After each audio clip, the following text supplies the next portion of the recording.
ஜெபத்தின் மூலம் தெருக்களிலிருந்து அனாதைகளை திருடியவர். விசுவாசத்தின் தந்தை ஜார்ஜ் முல்லர். முன்னுரை. ஒரு மனிதன் தன் வாழ்நாள் முழுவதும் எவரிடமும் ஒரு பைசா கூட உதவி கேட்காமல் ஆயிரக்கணக்கான அனாதை குழந்தைகளை எப்படி காப்பாற்ற முடியும்? விசுவாசத்தின் மூலம் இது சாத்தியம் என்பதை நிரூபித்தவர் ஜார்ஜ் முல்லர். தேவனுடைய ஊழியக்காரரின் முடிவு. ஜார்ஜ் முல்லர் 92 வயதை எட்டிய போதும் கர்த்தருக்குள் அவர் கொண்டிருந்த உற்சாகம் குறையவில்லை. ஆஸ்லே டவுன்ஸில் உள்ள அனாதை இல்லமே அவருக்கு வீடாக இருந்தது.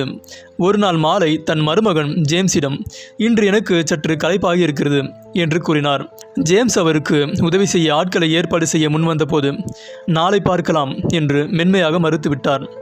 ஆனால் மறுநாள் காலை பூமிக்குரிய காலை அல்ல, அவருக்கு பரலோகத்தின் விடியலாக அமைந்தது. அந்த இரவிலேயே அவர் கர்த்தருக்குள் நித்திரையடைந்தார். ஜெபத்தினால் வந்த ஆசீர்வாதம். அவர் தன் வாழ்நாளில் கையாண்ட தொகை இன்றைய மதிப்பில் சுமார் 15,000 கோடி. அவர் செய்த ஊழியங்கள் மலைக்க வைப்பவை. 10,024 அனாதை குழந்தைகளை தந்தை போல பராமரித்தார். 1,20,000 குழந்தைகளுக்கு தன் பள்ளியின் மூலம் கல்வி அளித்தார். பல்லாயிரக்கணக்கான வேதாகமங்களை ஏழைகளுக்கு இலவசமாக வழங்கினார். இவை அனைத்தையும் அவர் யாரிடமும் நிதி கேட்காமல் முழங்கால் படியிட்டு ஜெபத்தின் மூலமே தேவனிடமிருந்து பெற்றார். அதனால்தான் அன்றைய செய்தித்தாள்கள் அவரை ஜெபத்தின் மூலம் தெருக்களில் இருந்து அனாதைகளை திருடியவர் என்று வர்ணித்தன. பிரிஸ்டல் கண்டிராத இறுதி ஊர்வலம். பிரிஸ்டல் நகரமே அன்று ஸ்தம்பித்து நின்றது. 2,050 அனாதை குழந்தைகள் அணிவகுத்து வர பல்லாயிரக்கணக்கான மக்கள் கண்ணீரோடு தங்கள் அன்புக்குரிய முல்லருக்கு விடை கொடுத்தனர்.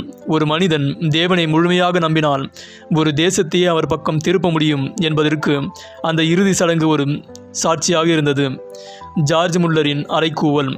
அவர் இன்றும் நம்மை பார்த்து கேட்பது இதுதான்: என் அன்பான கிறிஸ்துவனே, நீ இந்த முறையை முயற்சி செய்ய மாட்டாயா?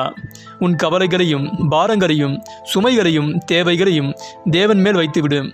எவ்வளவு அருமையானது! அதனால் வரும் மகிழ்ச்சி எவ்வளவு வெளியேற பெற்றது என்பதை நீ அறிய வேண்டாமா? இந்த வழி எனக்கு திறந்திருப்பது போல உனக்கும் திறந்திருக்கிறது. கர்த்தரை நம்பவும் முழு இருதயத்தோடு அவரை விசுவாசிக்கவும் உன் சுமைகளை எல்லாம் அவர் மேல் வைத்துவிடவும் துன்பப்படும் நாளில் அவரை நோக்கி கூப்பிடுமாறும் தேவன் எல்லாரையும் அழைக்கிறார். எல்லாருக்கும் கட்டளையிடுகிறார். கிறிஸ்துவில் என் அன்பான சகோதரரே, இதை நீங்கள் செய்ய மாட்டீர்களா? நீங்கள் இதை செய்ய முடியும் என்றும் செய்ய வேண்டும் என்றும் நான் வாஞ்சிக்கிறேன். கஷ்டங்களும் தேவைகளும் சூழ்ந்திருந்தாலும் பரலோகத்தில் இருக்கும் உங்கள் ஜீவனுள்ள பிதாவாகிய தேவன் உங்கள் மேல் அக்கறையும் கரிசனையும் கொண்டவர் என்பதால் நீங்கள் சமாதானத்தோடு இருக்க முடியும். இப்படிப்பட்ட இருதயத்தின் இனிமையை நீங்கள் சுவைக்க வேண்டும் என்று நான் விரும்புகிறேன். வேதாகம வசனம். உன் பாரத்தை கர்த்தர் மேல் வைத்துவிடு, அவர் உன்னை ஆதரிப்பார். நீதிமானை ஒருபோதும் தள்ளாட ஒட்டார். சங்கீதம் 55 அதிகாரம் 22வது வசனம். ஆமென்.